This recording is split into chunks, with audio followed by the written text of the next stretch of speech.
Oh, he shares too much. But thank you so much for allowing me to come and be with you. I feel so privileged.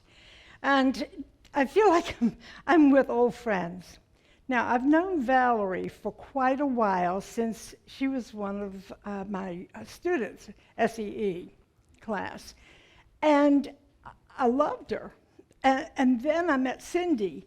Richard I've known since we were in seminary, or even before, for all the songs I have sung that he has written during my lifetime. I feel so ready to share them with the world because they speak truth. But what I really came here to share with you today is the fact that you're in a transition. You've got big changes coming. And I've done a little bit of work in my lifetime in trying to look at how we make changes and how we become conscious enough of ourselves so that we can step out and do something that contributes.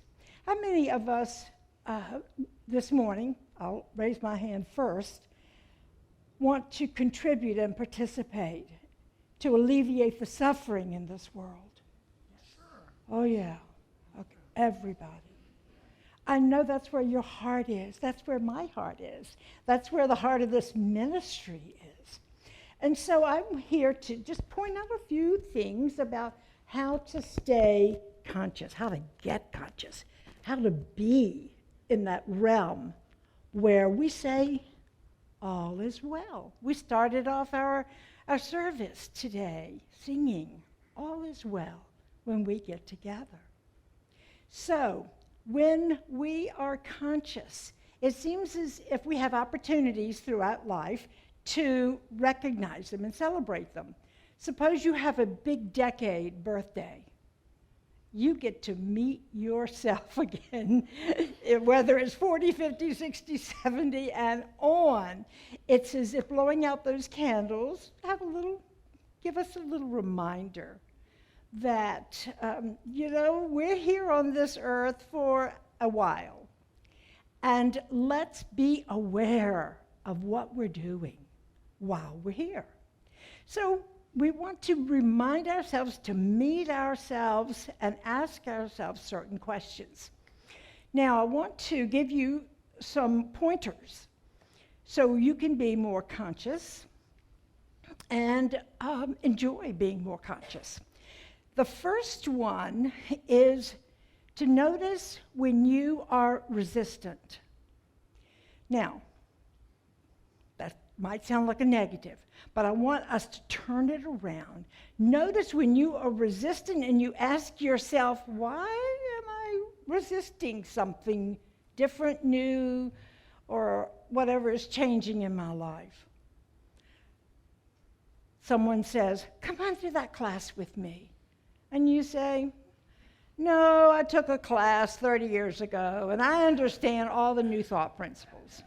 Now, that's an exaggeration, of course, but it's the point where we don't even consider doing something that's not part of our regular schedule. So we can step back and say, why am I resistant to doing anything that is different? Why don't I call a friend? Why don't I pick up somebody? Why don't I check on someone? Why don't I? Paint that wall. I've been wanting to paint that wall for 5 years. And you see, it's these patterns we get into that limit us, and we sit with complaints and we sit with ourselves, and we just kind of grumble. But can we blame the wall? Can we blame anything? No, of course not. No one is there actively saying, don't do it, except that part of ourselves. We can call that our little lovely shadow. So I want to ask you if you have had a time when you caught yourself resisting. something. Okay, you can go like that. You don't have to raise your hand. But ask yourself and be real, because what we want to do is to remember we are holding ourselves down. We are resisting our good. We're not moving forward as we want to feel the excitement of life. Rather, we're sitting on our energy, and it's just too hot to go outside, and it's too hot to cook, and it's too hot just to go anywhere. So what we're doing is not figuring out how to take a shower, find a pool, call a friend, something like that. Our job, our number one priority in life, if we understand who we are truly as spiritual beings, our number one priority is to be grounded, firmly rooted in life, and understand our nature is one of being. And that means without limitation. That means knowing I'm a powerful being. Why am I having a bad day? When I have that power to step out and just shift it, just like that. Do I remember? Not always. Does Richard remember? We remind each other. You see, that's what couples do to help one another stay conscious. Right, Richard?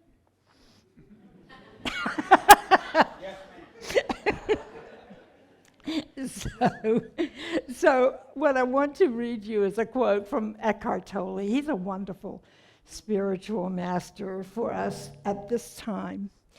And he says that as the chaos, the violence, and the speed of change of our world grows, so does the pressure for many of us to maintain a sense of grounded sanity and be able to respond to the suffering in the world. So what's happening out there, the mounting angst, is something is also happening within us, but rather than it being angst and anxiety, we're transmuting, transforming, and we are making it energy that is of God mind, where we can come out and we can bring ourselves into situations and minimize the hurt, the pain, and support the lives of others. So let's talk more about staying rooted and being conscious. Would you say that, given all the issues that we have today, that the world doesn't have a chance to recover? Now, you don't answer, please, because I want you to consider carefully what I'm saying. Just what is your mindset? What are you thinking right now about, let's see, we've got these huge environmental issues, systemic racism. We have economic issues. Our children are having difficulty getting their education in sequences. We have issues, and if we look at them as being insurmountable, then what have we done? We've succumbed to the ways of the world, rather than saying, wait a minute, it is my nature. It is my nature to respond to a catalyst. I know how to stand, I know how to rise up. I do. Nobody has to tell me. I get it inside me, deeply. It's time to take some action. That's our fifth principle, isn't it? And we have these wonderful teachers that have shown us how to prosper in difficult times. But you and I are facing just COVID alone. has been quite a challenge for us. Shifted our whole way of doing things and being with one another. So staying conscious means conscious of what we can do, not conscious of how bad it is. Do you understand what I'm saying? You know, that's how we operate with our thinking. We take it and we don't just accept what is wrong in the world or we perceive to be wrong in the world. We do not. We know how to reach out and move that energy when we remember to be grounded in spirit. When we remember who we are. Oh, I remember I'm a powerful spiritual being. Really? I don't feel so powerful. I can't even keep my Amazon account straight. It's those little things just trying to run through my head. What is it I have some difficulty with? Uploading some of my computer programs, obviously. Anyway, our job is to self-observe, notice ourselves, notice what we're thinking, what we're saying. Charles Fillmore, our co-founder of Unity, said, "You and I are responsible for every word we say. Every word we say, every thought we think." And how that plays out is the results of our lives, what we manifest, how well we're doing in life. We see we're not satisfied with our lives. What are we thinking? What can we do to shift it, to get that energy moving again? And that energy is of God, and we will not accept anything less. We will not think in terms of victimhood, where we believe things are happening to us, and self-pity, and oh my, again, here it's happening. And be so down on ourselves. I spent years doing that. What did it give me? Well, it gave me a perspective that doesn't work. and hence, when I went into social work and I went into ministry and then into spiritual direction, I was looking for guidance. Really, how do we live our lives so we don't fall into that pit of self-pity and blame and just give up? When you and I are fully conscious, we can observe ourselves when we go into that pity place. We can stay there, work it out, but we do not want to live there. Do we? No. And so however we perceive our path, whether or not we think we've done it well, or we think we've had more failures than successes, our job is just to say, I've learned well from every experience I've had. Thank you, God. I've learned well what not to do, what to do. And so in this change that you guys are in, I'm going to say that this is where you are. You're going to be able to step back and say, yes, we miss our beloved Paula and all the others who have been here nurturing this congregation. But when you say, well, I'm going to step forward, I'm going to be a stakeholder. I'm going to be a real stakeholder, so much that I'm going to be holding this congregation, this transitional minister, this music team, these prayer chaplains, the youth program, my audiovisual people. I'm holding everyone in prayer because you are powerfully holding the life of this ministry together.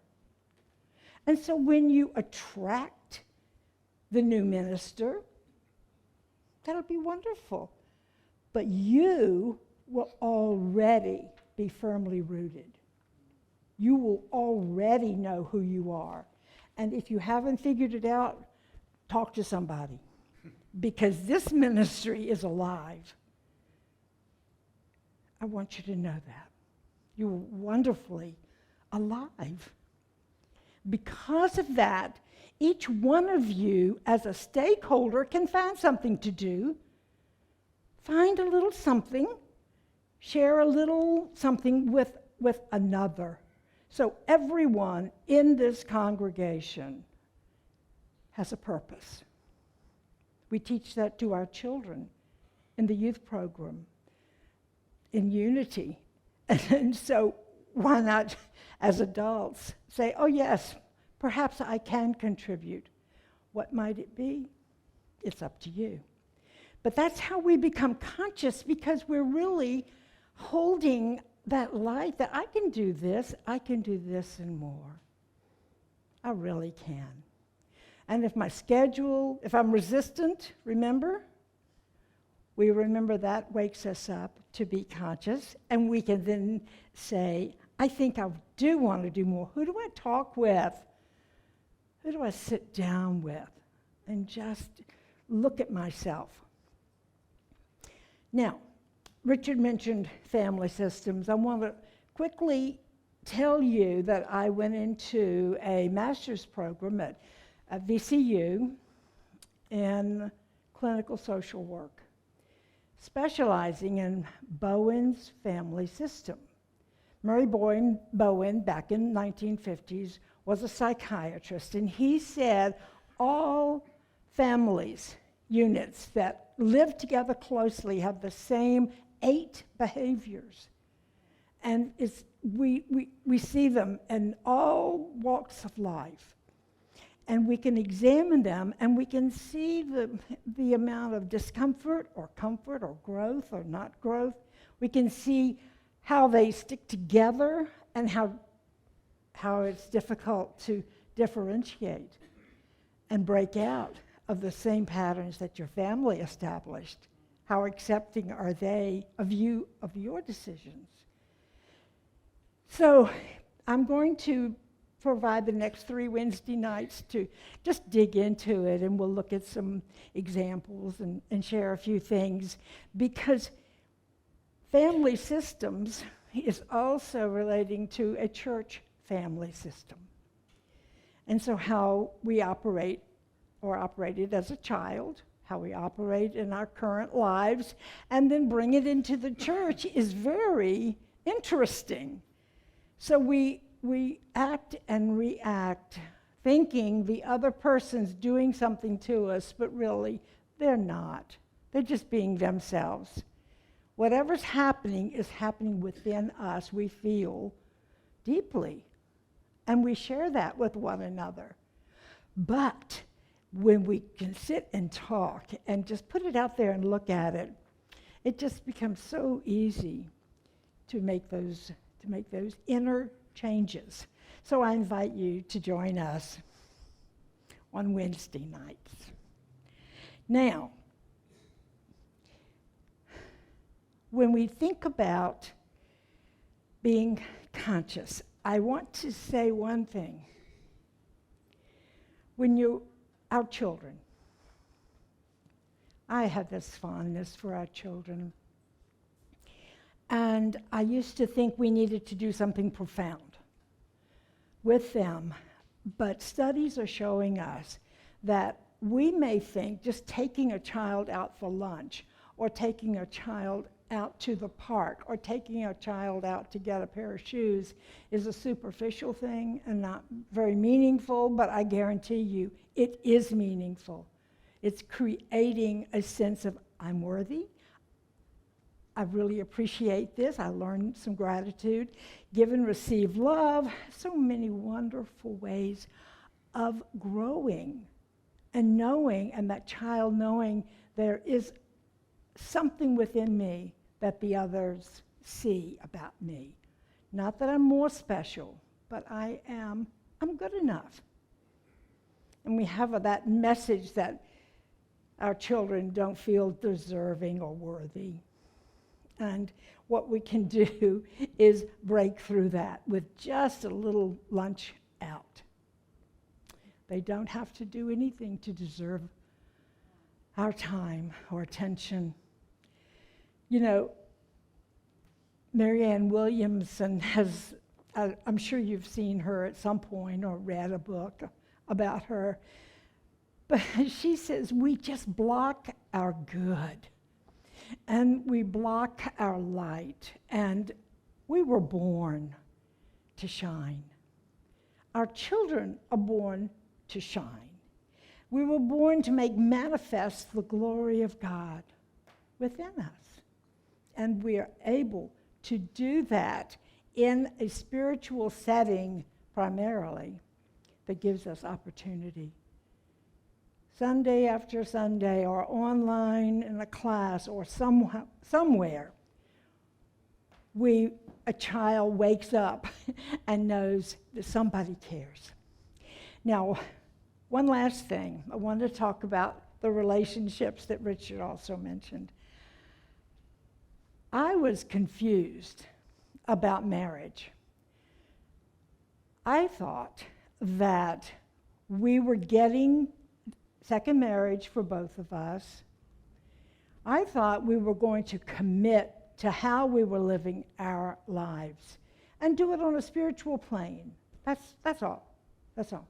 Richard says he didn't understand that. And the way he was right, because he was still going into Methodist churches, other denominations, and I was not.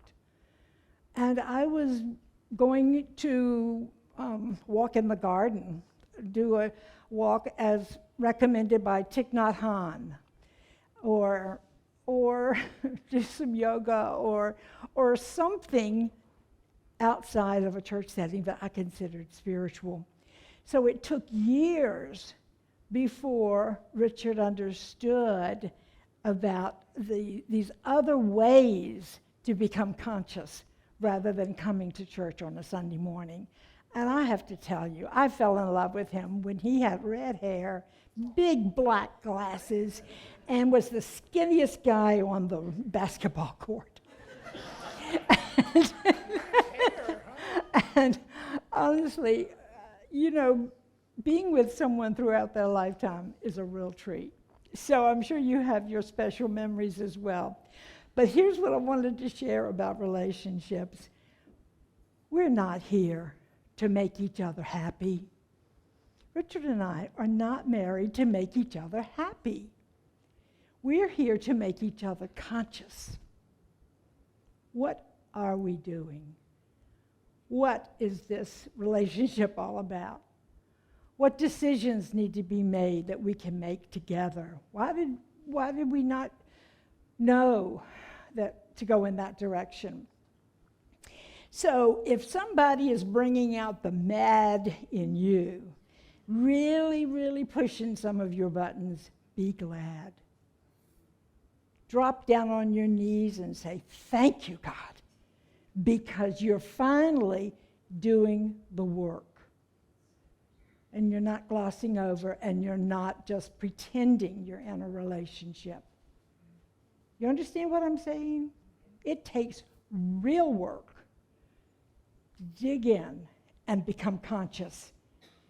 So if you're jealous of your spouse as to their profession or their education or this or that, or you're defensive when asked the question, or you feel emotional pain of any kind, whatever it is, that becomes your spiritual practice.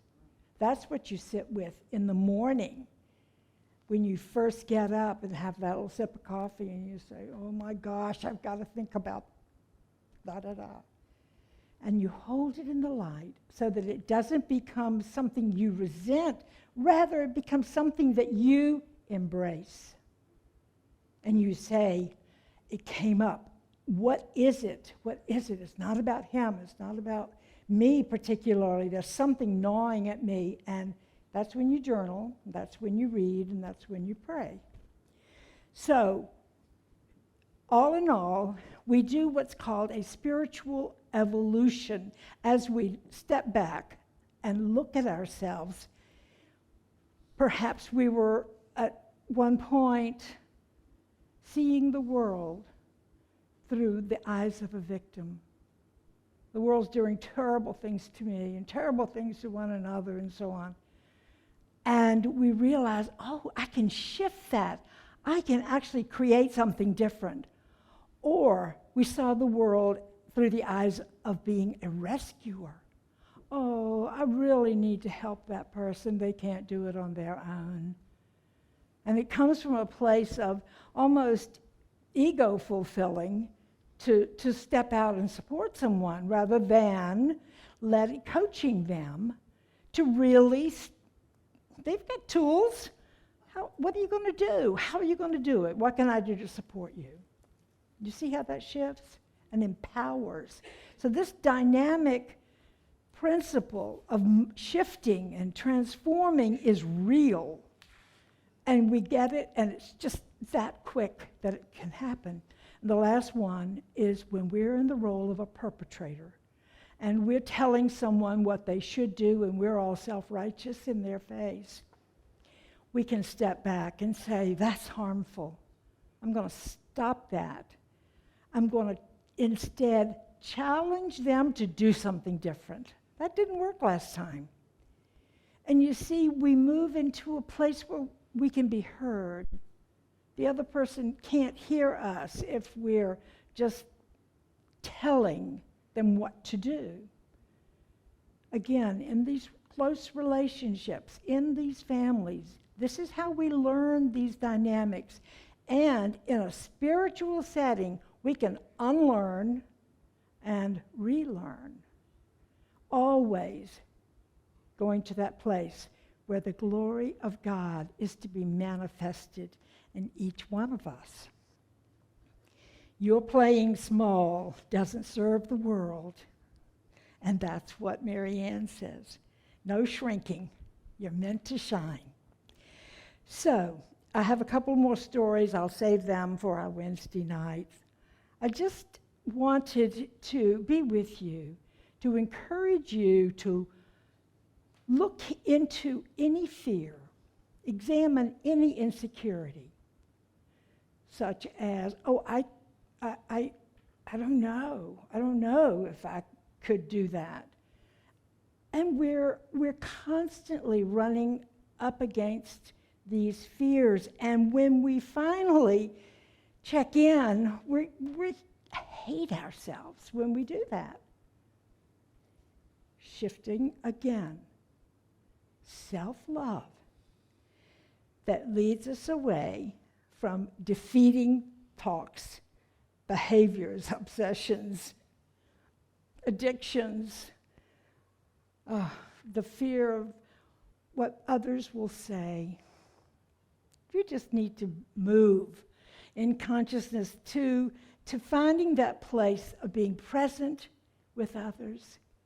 Just standing by the door and saying good morning to someone is a very beautiful spiritual moment. When we look into their eyes and we just are with them and they with us. Can we do more of that?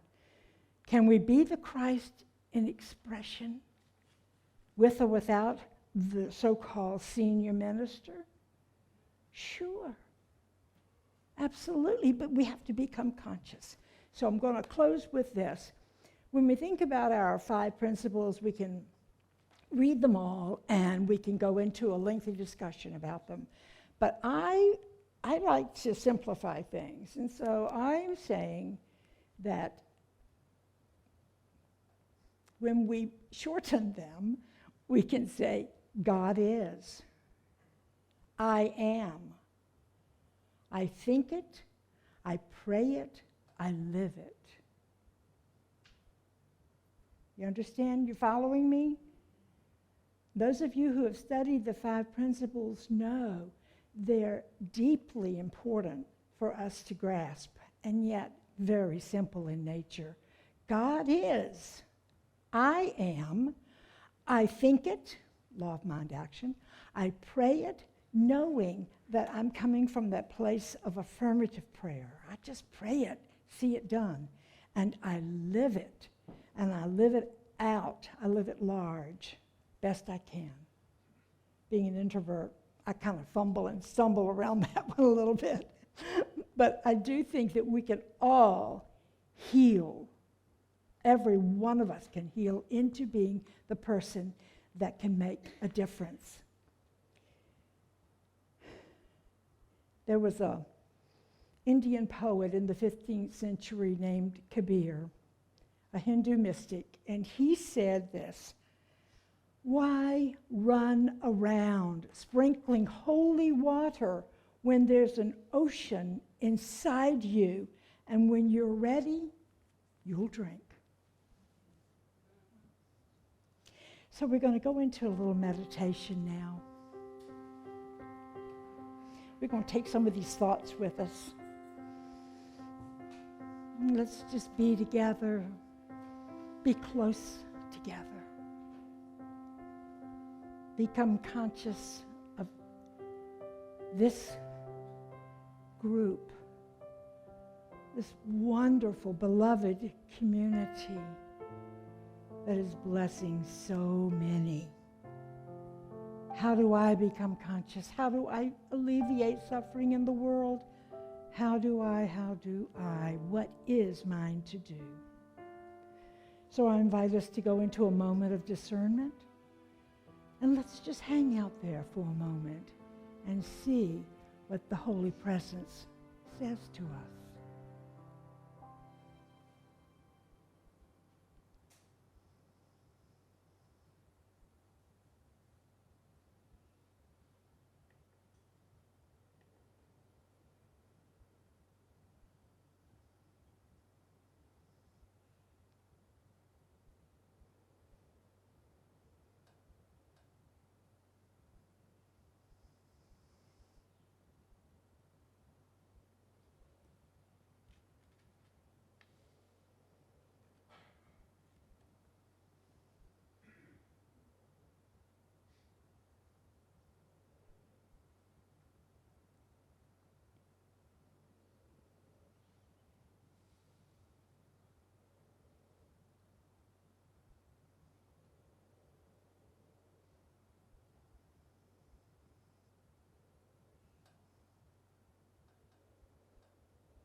Take a moment to notice your body.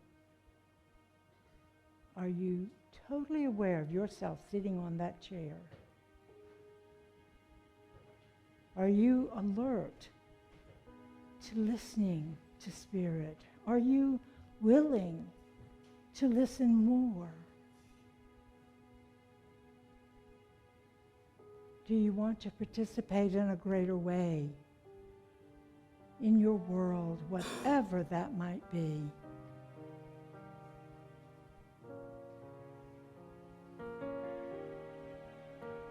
And so allowing these thoughts to bubble up and come to us, we recognize, yes, I can be a light in this world, and I can drink from that ocean when I'm ready.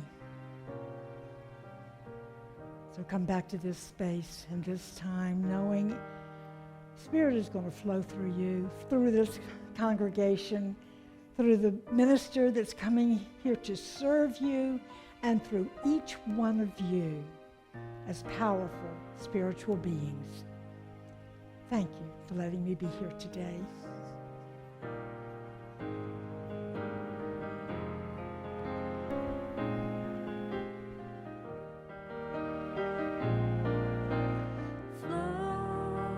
Spirit, flow through me as I open up to be an expression of your unfolding being.